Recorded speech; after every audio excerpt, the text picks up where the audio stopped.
jiruu takka keessa jiru warra nuti obboleessa keenya dhabne iyyatee jedhamne nama fuulduraaf galtee namni kun nama fayyadu nama illee ni fayyada biyya illee ni fayyadanii yaanu Muraad Rabbiin sabboonaa nama dhabne kanaafuu warra illee laayinaa maaliif yoo gartee duugorilla kan jiraadhu taate haasa'u keessatti jechuudha. Kana ijoolleen tana sheer laayikii koppiliin godhaati facaasa wal biraan ga'a haadara akka ijoolleen kunnuu qabamtu gaman maal isin beeksi. Nama dhageenyi hin miidhama namtittiin achi keessa teessee ganaa kabiraa boolla biraa qotaa jirti. Ijoollee Sayidis waa ta'e eenyutu gaafatama kun akkanatti nama nagaa fakkaatanii mana keessanii si waamanii lubbuu keessan baasu magaalaa kana keessatti akkama taana yaa ijoollee ijoolleen nu daran Sayiditti dhiyaatta yoo jiraatan bilbilaa fi akka inni biyya kana keessaa bahu. Assalaamu alaykum shamaa akka kunii kabajamtoota hordoftoota waan kuushoo jirra jirtu bakka jirtan nageenyi keessi naa qaqqabu jecha Jumaan Mubaarak gaarri Jumaadha isiniin jedha hordoftootaaf kabajamtoota keenya Jumaan isin bira akkam ture wanti kalee immoo dhageenye waan addaati silaa wanti Yemen kana keessa deemaa jiru waanuma nama jibbisiisu akkuma yeroo baay'ee isiniin jedhu kan kaameraan duubaammoo waan hedduutu jira jechuudha. Amma immoo jedhee ka Oromoon asitti lubbuu wal baasuu eegalee jechuudha. Maaliifuu namni keenya kaa oguu takka of jaja qabna nuti Oromoon akkasii nuti akkasii jenna waluun jaalannu waluun kabajnu kabajaa waliin kenninu ofirra darbine saba namaa arrabsina saba namaa gaccabsina osoo ofiifuu waliin kabajin jechuudha. Egaa akkuma beekamu mucaa Asladdiin Muhammad jedhamu ijoolleen ni qamaana kootti manatti jedhanii yaamanii lubbuu baasanii jiru jechuudha. Ijoolleen kana jedhamee ijaan beekamee yookiin dhugaan dhibbatti kana jedhamee waan himames hin jiru agammaatti ifti wanti bahe hin jiru garuu mucaan du'ee jira jechuudha. Egaa yeroo kana keessatti hiriyaa rumakam amantanii nama makam faana jiraattu mee video kana dhaggeeffadhaati kanaaf immoo walitti deebina jechuudha. Namni hin argine akka argitan kana malees immoo isiniif illee ergaa qabaa hiriyaa keessa filattanii nama kamuu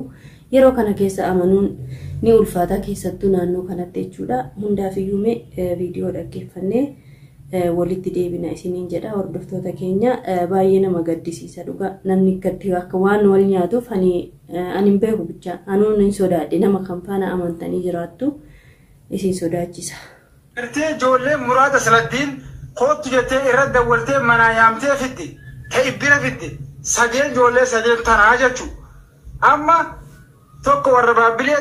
tokko argee lixaati warra baddeessaa jechuudha. Namni lama warra baabbileeti. Kanaafuu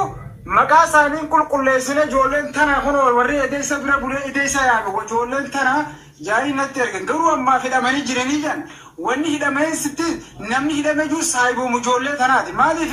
hidhamee jeen nama burjaajeessanii hanga ijoollee suuf karaarra yaa'anii karaarra fagaatu yookaan bakka biraa yaa'ii dhookatan hanga zintaanitti hidhaman jaanii sobuufaa danda'a. Kanaafuu warri gaara keessa jirtan warri gartee gama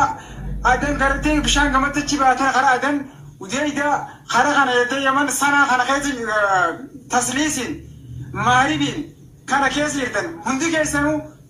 video kija gurragaasitti haa ta'u namni gartee Muraad Rabbiin ijoolleen galaafatta ijoollee sadeen tanaa jechuudha. Kana namni yaamees siqamaana jee yaameef bana yaamees tanuma namni gartee mucaa hootu haydu yeqoon murraa fuudhu jeeni dawwalaniis ijoollee tanuma. Agartee mana turaatti fee biraa baafatan ijoolleen tanuma hidhaman jechaa jiran. Kuni waan kijibarraa dhugaarraa hanga kiiloomeetira meeqa fagoo. Jiruu takka keessa jiru warra nuti obboleessa keenya dhabne iyyatee jedhamne nama fuulduraaf galtee namni kun nama fayyadu nama illee ni fayyada biyya illee ni fayyadanii yaanu Muraad Rabbiin sabboonaa nama dhabne kanaafuu warra illee laayinaa maaliif yoo gartee duugorilla kan jiraadhu taate haasa'u keessatti jechuudha. Kana ijoolleen tana sheer laayikii koppiliin godhaati facaasa wal biraan ga'a haadara akka ijoolleen kunnuu qabamtu gaman maal isin beeksina. Egaa akkuma dhageessanidha hordoftootaaf kabajamtoota keenya ijoolleen hiriyaasaati ijoollee wal beekanii namni kamuu du'uun qabu. Mee maal isaanii balleessee ajjeesanii aga fedhee yoo ta'e nama isaaniiti dhiiga isaaniiti nama keessan mitiiti namuma kamuu namni lubbuu nama akkamitti baasuu akka danda'u ani naaf galaan jiru. Innaa nuti wanti Yemen kana dhugaa dubbatuudhaaf annaaf galaa hin jiru jechuudha. Namni bakkuma jiru nama waamee ilma namaa kana qaluu ajjeesuun ajjeesanii immoo badanii jiranii jedhamaa jira.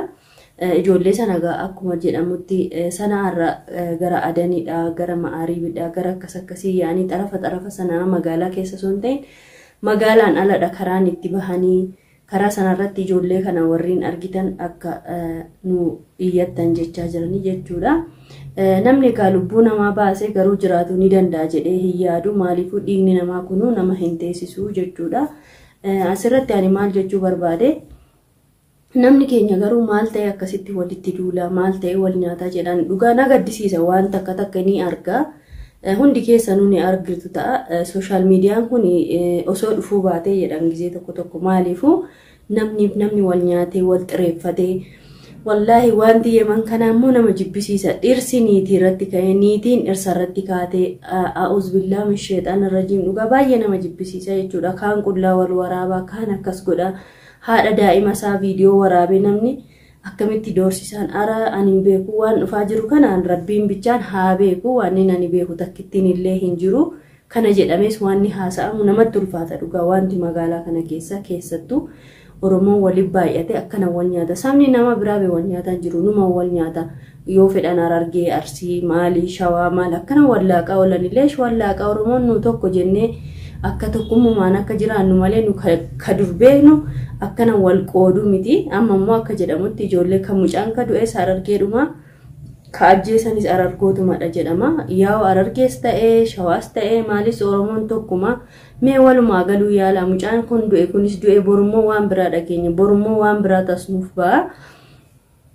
Asirratti maal jechuu barbaade hordoftootaaf kabajamtoota keenya egaa waan caaltuu fa'a hajjiin fa'a Sayidoon kun faa keessa jiran argaa jirtanii kaleellee viidiyoo gadhiisanii turanii viidiyoo sanarratti jaartiin Sayid sun seerrillee bakka biyya kana keessatti seerrillee agasmara jedhamu hin jiru dhugaa dubbatuu fi bakka seeraa teessee waan ishiin xaxaa jirtu waan ishiin jechaa jirtus agartanii jirtu jechuudha. Namni waan kanan jedhamne jechaa jirte jechuudha. Sikoraa maal ta'a kireema dibadhu akkas ta'e a'uuz billaani waan dhaga'u kunan na jibbisiise viidiyoo sanayyuu agadhumaatti illee hin dhaggeeffanne maaliifuu waan dhaggeeffattanii irraa barattanillee miti waan faayidaa qabullee miti. Namtittiin kun ammallee ani kan keessi kiyya xiqqoo ishee sodaataa jiru Sayidiin kun biyya kana keessa taa'uun qabu. Ijoollee isaatiif gara biyya isaa osoo galee jedha maaliifuu caaltuun ani kalaas ishee arrabsuus dadhabeera itti loluus dadhabeera bakka yaani humna kiyyaa ol ta'ee jira wanti caaltuu jechuudha. Ijoolleen baay'ee maaliif itti nimne maangorsine ishee kamaatti hin qaraasifne jettanii waan isin jettan kun guutuun isheedhaaf ta'ee jira dirqama miti kana sana jechuun ishiin asii ba'uun hedduu akkuma mucaa kanaa lubbuun ishii ni ba'a akka jedhu xiqqoollee keessi kiyyana yaadaa jira jechuudha. Maaliifuu namni nama dhageenye hin miidhama namtittiin achi keessa teessee ganaa kabiraa boolla biraa qotaa jirti. Yoollee Sayidis waa ta'e eenyutu itti gaafatama kunoo akkanatti nama nagaa fakkaatanii mana keessanii si waamanii lubbuu keessan baasu magaalaa kana keessatti akkamuma taana yaa ijoollee mee ijoolleen nu daran Sayiditti dhiyaatta yoo jiraattan bilbilaa fiitii akka inni biyya kana keessaa ba'u godhaani. Kan nama eegus rabbii dhugaadha rabbiin gaditti abbaan of eeguun dirqamadhaan mucaa kanaaf sodaadhee jira jechuudha bakka kaleessarraan mataan kiyya na dhukkubaa jira dhugaa maaliifiyyuu mucaa nagaan dalagatee jiraatu kana ajjeesan eeganaan jedhanii keessi kiyya bakka na cinqame yaanni kiyya seessana ta'e Sayididha nuti saga dandeenyu itti himaa jirraa akka inni magaalaa kana keessaa ba'u. Yaa'u ilmi dhiiraa ganii xiiqofti Sayidiin kunis xiiqirra jira xiiqaeetu agan waan tokko hojiirra oolchuun deemu jecha jira garuu immoo akkuma isiniin jedhe mucaan kun ija keenyadha iji keenya kun yoo dhabame immoo nu hundi keenya ni miidhamna garuu immoo kan du'e badee namuu numa jiraata kanaaf iyyuu namni kun osoo waan takka hin ta'in akka inni bakka isaatti deebi'ume isinillee gorsaanii warreen itti dhiyaattanii akka boleeyyanii warreen walii bilbiltan ni jirtanii Sayidiin namni kabajjan ni jirtanii bilbila isaallee namni dhabdan jirtu jedhee hin yaadu maaliifiyyuu inni waan yuutuubas gurguruuf bilbila isaa waan maxxansuuf ni argattu jedhee abdii qaba kanaafiyyuu ani baay'ee na jibbisiisee jira waan hin haasa'ullee na harkaa badee jira jechuudha. Biyya keessattis wal nyaannaa biyya ambaattis wal nyaannaa wanti keenya kun baay'ee nama dhibaa jechuudha na jibbisiisa dhugaa Oromoon yoo si waan gaarii hojjettan harka isinii dhahanii yeroo muraasaaf yoo isin immoo dogoggortan akkasuma wal qooduu shanyii wal arrabsuu maalii wal arrabsuu waan akkasiitti TikTokii kana fa'aa irratti ogguun laalu amma samoona kana fa'aani Kadir Martuu ni argaa jechuudha. Kadir Martuu jechuun ija keenya ija Oromoo maraati jechuudha. Kadiriin kana kabajaan ni namatti godhe hedduu ture waggaa 30 ol qabsoodhaaf jecha mucaan kun qaama isaallee dhabee bifa isaallee dhabee jiruu isaallee dhabee akka ilmoo argatuu hin dandeenyetti akka reebame ni beektu jechuudha. Amma mucaan kun xiqqoo ishii sammuunsaa sirrii natti hin fakkaatu namni sirrii osoo ta'e bahee waan arge hin qaaqu wallaahi aniin kun osoo bahee nama kana hunda takka takkaan uleenuu isin tume dubbatu hin qabdan ture jechanni jedhu kanaaf mucaa kana wallaahi ani muumaantu na qaba waan Kadir kana yoo laalu mucaan kun ka haftee akka maraatu immoo gochaa jirtanii jechuudha ijoolleen keenya wallaahi maal isin godhe waanuma fedhe isiniinaa jedhu waan fedhe haa qaaqu ganda fedhe haa arrabsu Oromoo fedhe haa arrabsu isa jaalatee miti mucaan kun mataa isaa sirriin jirre ka haftee deebiftanii maraachaa jirtanii imboo waa mucaan kun gaaf fedheen sirba gaaf fedhe immoo inni faarfata waan dasisa jedhe haa godhu dhiisaanii kan maraacheen kan kanaan isa gaheetu uummata keenyadha maaliifuu kuno amma kabajaatti godhaan jirtan kan kadhattu jedhan kan maraataa jedhan kan maal jedhan ara dhiisa wal dhiisaa usbilla wal dhiisaa waliin nyaatina yaa Oromoo nama yookiin saba namaa faana walii gallee jiraataan jirru yookiin immoo nama keenya kabajaan jirru Kadir kanaaf kun hin malu ture wallaahi ani waan yaani waan politika waan maali akkasii keessa galuu hin barbaadu garuu mucaan kun immoo akka miidhamu hin barbaadu gaafa inni dhukkubsate harka rukuttanii bo'aan turre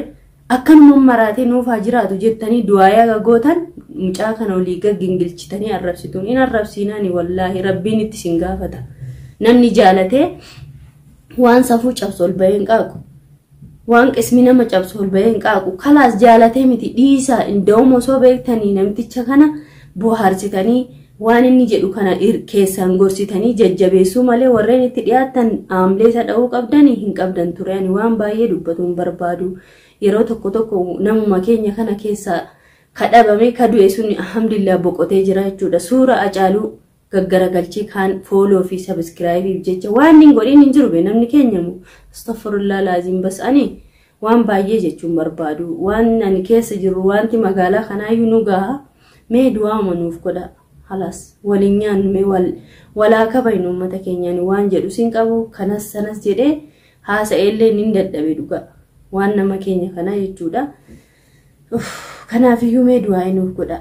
kiyya kanaan beeku har'an deema boru hin jiru ta'a kun mucaan Asladdiin Muhammad jedhamu kun mucaa jabaa mucaa nagaa manumatti waamanii kootu jedhanii akkuma nama nagaa hajjeesaniin kiyya kanaa waan hin beekneef du'aa manaaf godha yaa ummata keenya har'aaf kanuma isiniif qabadhee dhufee galatoomaa jiraadha waan baay'ee qaaquu hin dandeenye yoo isinitti balleesses dhiifama naaf godhaa isiniin jechuudha.